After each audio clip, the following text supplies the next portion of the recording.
अस्सलाम वालेकुम पाकिस्तानियों, मैं हूं अली रत्ता और आज हम बात करने वाले हैं मुआशरे की गिरावट और इसमें जातों का किरदार। आपने देखा होगा कि आपके इर्द गिर्द बहुत सारी जातें बिखरी पड़ी होंगी और हर जात की एक स्टोरी होगी। वो स्टोरी सिवाय झूठ और मुनाफकत के और कुछ नहीं होगी।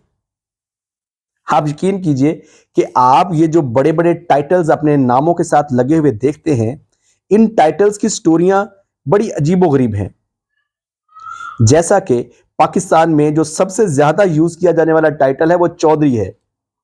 चौधरी कुछ लोग अपने नाम के साथ आगे लगाते हैं, कुछ पीछे लगाते हैं, लेकिन अगर आपको इसकी स्टोरी पता चल जाए तो आप इस लफ्ज को बतौर गाली इस्तेमाल करेंगे। जैसे आप फिरौन को बतौर गाली इस्तेमाल करते हैं। आपने किसी को मगरूर कहना होता है, आप उसे फिरौन कह देते हैं।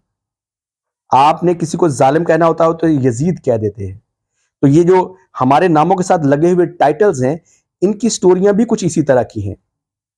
अब जो चौधरी है उसकी हकीकत जानिए। चौधरी बेसिकली चौध से निकला हुआ लफ्ज है। बादशाहत के दौर में बादशाह ने अपने कुछ टाउट्स पाले होते थे, कुछ पालतू होते थे उनके। वो क्या करते थे कि वो गरीब हारियों और किसानों से जाकर उनकी उगाई हुई फसल का एक हिस्सा छीन लेते थे। वो जो हिस्सा होता था उसको चौध कहते थे और छीनने वाला टाउट और पालतू चौधरी होता था। तो आप सोचिए कि ये भी फिरौन और यजीद ही होते हैं, मगर हम खुशी खुशी अपने नामों के साथ ये चौधरी लगा लेते हैं। ये बिल्कुल ऐसे ही है जैसे आप अपने नाम के साथ लगाएं मोहम्मद अकबर फिरौन या अरशद अली यजीद, या इसी तरह नामों के साथ आप फिरौन और लगाएं, इसी तरह आप चौधरी लगाते हैं। तो गोया ये जो जातें हैं, ये जो टाइटल्स हैं, ये सिर्फ अपनी फेक अना के लिए हैं और कुछ भी नहीं है। आप कुछ अरसा पहले मेरे डेरे पर कुछ जातों के लोग बैठे हुए थे और वो एक दूसरे को टॉन्ट कर रहे थे कि ये फलां जात है और ये फलां जात है। गोया वो एक जात वाला दूसरी जात वाले को कह रहा था कि वो उस जात से मेरी जात अफजल है। हालांकि दो ही आंखें हैं, दो ही कान हैं, दो ही टांगे हैं, दो ही हाथ हैं, एक जैसे रंग है, एक जैसी नस्ल है, एक जैसी बात करते हैं, एक जैसे खाते हैं, पीते हैं, उठते हैं, बैठते हैं, मगर ये जो जात का खन्नास है दिमाग के अंदर, ये उसके अंदर एक कॉम्प्लेक्स क्रिएट किए रखता है कि ये अफजल है और ये नीच है, ये मरासी है, ये कमी है, ये फलां है, ये फलां है, हालांकि सब एक है। तो मैंने उन लोगों से एक बात अर्ज की। उनको मैंने कहा कि दुनिया में जातें सिर्फ 3 हैं। तो वो सारे सारे जितने भी बैठे हुए थे चौकस होकर बैठ गए कि शायद इन 3 जातों में हमारी जात भी आ जाएगी, क्योंकि कुछ आला नस्ल के या आला जात के लोग बैठे हुए थे, सो कॉल्ड। तो मैंने उनको बताया कि दुनिया के अंदर जो सबसे बड़ी जात है वो भूख है। तो वो थोड़े परेशान हुए। मैंने कहा मुझे बताइए कि एक पंजाबी भूखा या एक सिंधी भूखा या एक बलोची भूखा, क्या इनके मिसाइल, इनकी चीजें एक जैसी नहीं हैं? और ये जो लिसानियत का मसला है ये सबसे ज्यादा इसी जात के अंदर आता है। ये जो मजहब की सबसे बड़ी चीज है वो भी इसी जो जात है इसी के अंदर आती है। भूखे सबसे ज्यादा लड़ते हैं। आप हिस्ट्री उठा के देख लीजिए, जितनी भी लड़ाइयां हुई होंगी जात पात के ऊपर या मजहब के ऊपर या कुछ भी इसी तरह की चीजों के ऊपर, वो लड़ने वाले सारे के सारे गरीब होंगे, क्योंकि ये उनके दिमाग के अंदर बहुत टॉप के ऊपर होती है और उनको कभी प्रोग्रेस नहीं करने देती और उनको कभी आपस में मिलने भी नहीं देती। जो दूसरी सबसे बड़ी जात है वो लोग होते हैं जो थोड़े से खुशहाल होते हैं, जिनके पास रोटी कपड़ा और मकान होता है।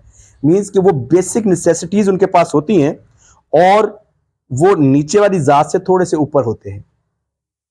और जो तीसरी सबसे छोटी जात है वो है दौलत। ये दौलत ऐसी जात है जो बाकी तमाम जातों को कंट्रोल करती है और इस जात के अंदर ना लिसानियत आती है, ना मजहब आता है, ना मुल्क आता है, ना मुआशरा आता है, ना कबीला आता है, कोई चीज नहीं आती। यकीन नहीं तो आप अपने इर्द गिर्द देख लीजिए, एक दौलतमंद सिंधी एक दौलतमंद पंजाबी का रिश्तेदार होगा, ایون یہ تو لسانیت بات کر رہے ہیں، ایون ایک مذہب کا دوسرے مذہب کے ساتھ بھی آپ کو رشتہ داریاں نظر آ جائیں گی. کرسچن مسلمانوں کے رشتہ دار ہوں گے، ایون کچھ تو یہودی مسلمانوں کے رشتہ دار بھی نظر آ جائیں گے، لیکن ان کی ذات دولت ہوگی، کیونکہ دولت ایک ایسی ذات ہے جس کے اندر یہ ساری چیزیں چھوٹی ہو جاتی ہیں. اور ہمارے جو دوسری ذاتیں ہیں جیسے بھوک ہے یا وہ درمیانے والے ہیں، یہ اوپر والے جو بیٹھے ہوئے ہیں یہ ان کو کبھی ایک بھی نہیں ہونے دیتے. ان کے دماغوں کے اندر تھوڑی تھوڑی چیزیں ایسی ڈالتے رہتے ہیں جس سے وہ ایک دوسرے سے نفرت کرتے رہتے ہیں، ایک دوسرے سے ڈفرینشیٹ کرتے رہتے ہیں، ایک دوسرے سے الگ کرتے رہتے ہیں. تو اس وقت پوری دنیا کا پرابلم یہی ذات ہے، یہ بھوک والی ذات، جن کے لیے جیوگرافیکلی ان کے دماغوں کے اندر چیزیں بھری جاتی ہیں، ان کے اندر لسانی طور پہ چیزیں بھری جاتی ہیں، ان کے اندر مذہبی طور پہ چیزیں بھری جاتی ہیں، اور بھر بھر کے ان کو ڈیوائیڈ کر دیا جاتا ہے. جس دن یہ غریب ذات کے لوگ اکٹھے ہو گئے اور انہوں نے جو ایک بالکل حق پر چیز ہے وہ یہ ہے کہ ایکول ڈسٹریبیوشن آف ویلتھ، مطلب دولت کی برابر تقسیم، یہ والی ڈیمانڈ رکھ دی سامنے، اس دن دنیا کے تمام مسائل حل ہو جائیں گے.